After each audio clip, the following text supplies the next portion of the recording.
যাই ঘরে গেছে সেই বউ হানা আগুল্য দর্শে আবার ডেলাই বিলটা নিয়ে দর্শে আমার মাছ দর্শক স্বাগত জানাচ্ছি আমি স্নিগ্ধাখি।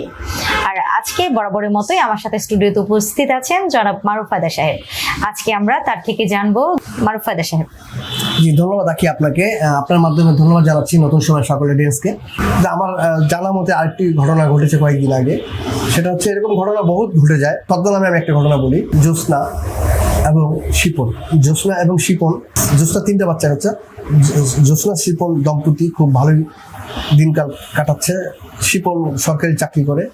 এরপর জ্যোৎস্না, শিপন যখন অফিসে চলে যায় তখন জ্যোৎস্না আবার পরকীয়া করে পার্শ্ববর্তী আপনার মুদি দোকানদারের সাথে, এবং তারা ঠিক তার পাশেই একটি এলাকায় লোকচক্ষু আড়ালে একটি বাসা নেয়। সেখানে তারা স্বামী স্ত্রীর পরিচয় দিয়ে থাকে। একাধিকবার যখন জ্যোৎস্নার হাজবেন্ড শিপন মিয়া অফিসে চলে যায় তখনই জ্যোৎস্না বেরিয়ে যায় ওই মুদি দোকানদারের সাথে সে পরকীয়া করে একটা বাসা নিয়েছে। সরকারি চাকরিতে যে আজকে এত দুর্নীতি, আজকে এত অনিয়ম, এগুলি আসলে আমাদের এই স্ত্রীরা বা আমাদের যারা গৃহিণীরা আছে তারাই তাদেরকে উদ্বুদ্ধ করে এগুলি করার জন্য। না হলে তারা এত ডিমান্ড চায়, টাকা চায়। এই টাকাগুলি তো তারা কোনো সঞ্চয় করে না, ভালো কোনো কাজেও ব্যয় করে না। এইসব আজে বাজে কাজে ব্যয় করে বিদায় আজকাল দেশে দুর্নীতি, তারপর এইগুলি বেড়ে আসছে এবং পরকীয়াটা চলে আসছে। দেখেন গুম বা আপনি পরকীয়া যাই বলেন, দুটোই কারণ। একটা হচ্ছে অর্থ আর একটা হচ্ছে ক্ষমতা। এগুলি হচ্ছে মানুষের একটি আকাঙ্ক্ষা, যার কারণে এই কালচার এইগুলি আসছে। আপনার আমাদের পার্শ্ববর্তী দেশের যে কালচারগুলি, যাদের যে ভিডিও ধারণ, যে তাদের, আমরা তো আজকাল মোবাইলে বাটন টিপ দিলে আজকে আমরা সবকিছু দেখতে পাই। আর এগুলি থেকে আমাদেরকে উৎফুল্ল করে, আমাদেরকে উৎসাহ যোগায়, বিভিন্ন বাজে কাজে আসক্তি যোগান দেয়, অপকর্মের জন্য উৎসাহ যোগায়। আর এই কারণে এটা হয়। দেখুন আমাদের বাংলাদেশের আপনার প্রায় 7% লোক বিদেশ থাকে, প্রবাসী থাকে। তো এদের যে সহধর্মিণীরা, তারা তো তাদের হাজবেন্ডের কষ্টের বিনিময়ে, রক্ত ঘাম পরিশ্রমের পয়সায় কিন্তু তারা চলাফেরা করে। তাদেরকে অনুভব করে তারা যায়, কিন্তু সেই জন্য তারা এই যে বিদেশি কালচারগুলি দেখে তারাও আজকাল ভুল পথে প্রবাহিত হচ্ছে। দেখুন তারা আজকাল জানাজানি হবে বিধায় তারা পারিবারিক লোকগুলি, আগে তো দেখতাম দেবর, ভাসুর বা এদের সাথে আত্মীয় স্বজন, মামাতো ভাত, এদের সাথে সম্পর্ক ছিল পরকীয়া করতে, কিন্তু এখন তারা এইভাবে করছে না। তারা বিভিন্ন জায়গায়, মার্কেটে, বিভিন্ন দূরত্ব জায়গায় যেয়ে তারা আজকাল এই পরকীয়া লিপ্ত হচ্ছে। সেই কারণে যার টাকাটা খেয়ে আপনি পরকীয়া করতেছেন, কিন্তু তার সাথে তো আপনি বেইমানি করতেছেন। তাকে তো একজন মানুষের ঘাম ঝরানো, রক্ত পানি করা টাকা, সেটা আপনাকে বিশ্বাস করে একজন আপনাকে সঞ্চয় করে আপনার কাছে রাখছে একটা ভবিষ্যতের আশায়, সেখানে আপনি তাকেই ফাঁকি দিচ্ছেন, তার সাথে অন্যায়টা করছেন। আসলে সবকিছু মিলিয়ে সামাজিক অবক্ষয়, আসলে ভয়ঙ্কর রকমের অবক্ষয় বলা যায়। সেটাই। যদি প্রবাসীর টাকাটা আপনি আপনার সন্তানের প্রতি ব্যয় করতেন, বা আপনার প্রবাসী বাবা মা বা আপনার বাবা মা বা ভালো কাজে ব্যয় করতেন, তাহলে কিন্তু আজকাল এই সমাজে এইসব আজে বাজে এই পরকীয় হত্যা এগুলো কিন্তু হতো না। আজকে আপনি একজনের কাছে গেলেন, তাকে আপনি আপনার হাজবেন্ডের টাকা তাকে দিলেন এবং তার সাথে পরকীয়া লিপ্ত হলেন, এবং তার সাথে ভালো লাগলো না, আপনি আরেক জায়গায় গেলেন, কিন্তু সে তো আপনাকে করার জন্য রেডি হয়ে রয়েছে। কিন্তু আপনারা বুঝেন না। যারা ভালো, কথা আছে না, জাতের মেয়ে কালো ভালো, নদীর পালে ঘোলা ভালো।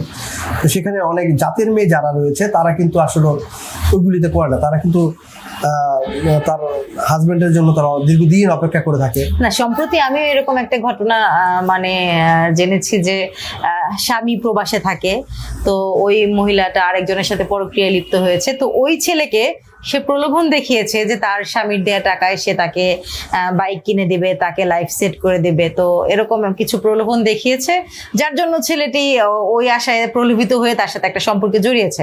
বাট যখন ওই মহিলা তাকে ওইভাবে সব কমিটমেন্ট পুরো করছে না, তখন ওই ছেলেটা তার থেকে সরে গেছে। তো পরবর্তীতে কি করছে, ওই মহিলা তার বাড়িতে গিয়ে উঠছে যে আমাকে বিয়ে করতে হবে। কেন?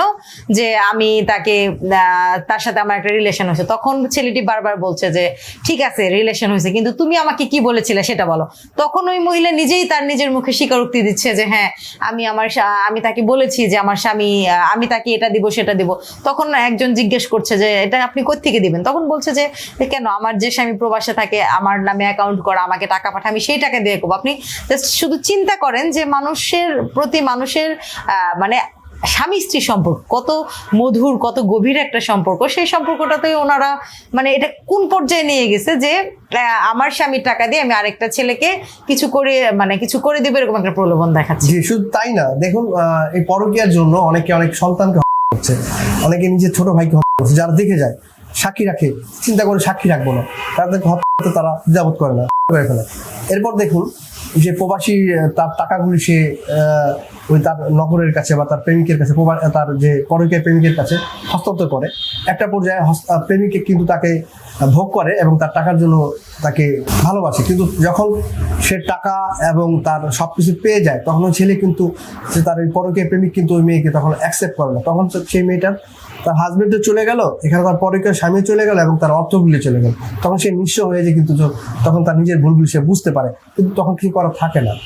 এই জন্য আমি মনে করবো যে সমাজে এই পরকীয়া থেকে সবাইকে বাদ দেওয়ার জন্য এই সোশ্যাল মিডিয়ার যে আপনার বিদেশি কালচার এগুলি এবং আমাদের যে মোবাইলের যে কার্যক্রম এগুলিকে পরিহার করা উচিত। এবং পরিবারের সন্তান কোথায় যাচ্ছে কি করছে এগুলির প্রতি গার্ডিয়ানদের অবশ্যই অভিভাবকদের খোঁজ রাখতে হবে, তাদের সাথে যোগাযোগ রাখতে হবে।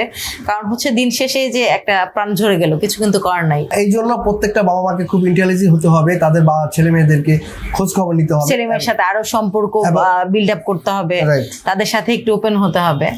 বন্ডের তাদের যে বন্ডিংটা এত ভালো থাকতে হবে যে তাদের পরস্পরের সব কথা যেন সে নিমেষে বলতে পারে এবং একটা সুন্দর সলিউশন দিতে পারে। এবং পাশাপাশি আমিও আরও মনে করব যে যারা পরকীয়া লিপ্ত হচ্ছেন তারা হয়তো একটা না একটা কিছু আসক্ত হয়ে যাচ্ছেন, সেই জন্য কুটির শিল্পী বা আগের বাসার মহিলারা কুটির শিল্প কাজ করতো, তারপর হাতের কাজ করতো, এগুলি করলে কিন্তু তার ওই কালচারটার দিকে তাদের এত মনোযোগী হয় না। আর এভাবে দেশ কিন্তু আস্তে আস্তে এগিয়ে যায়। তাই আমি মনে করবো সবাইকে বিদেশি কালচারগুলিকে পরিহার করার জন্য, আমাদের দেশীয় ঐতিহ্য, দেশীয় জীবন, দেশীয় কালচার, সংসার, সন্তান এদিকে মনোযোগী হওয়ার জন্য।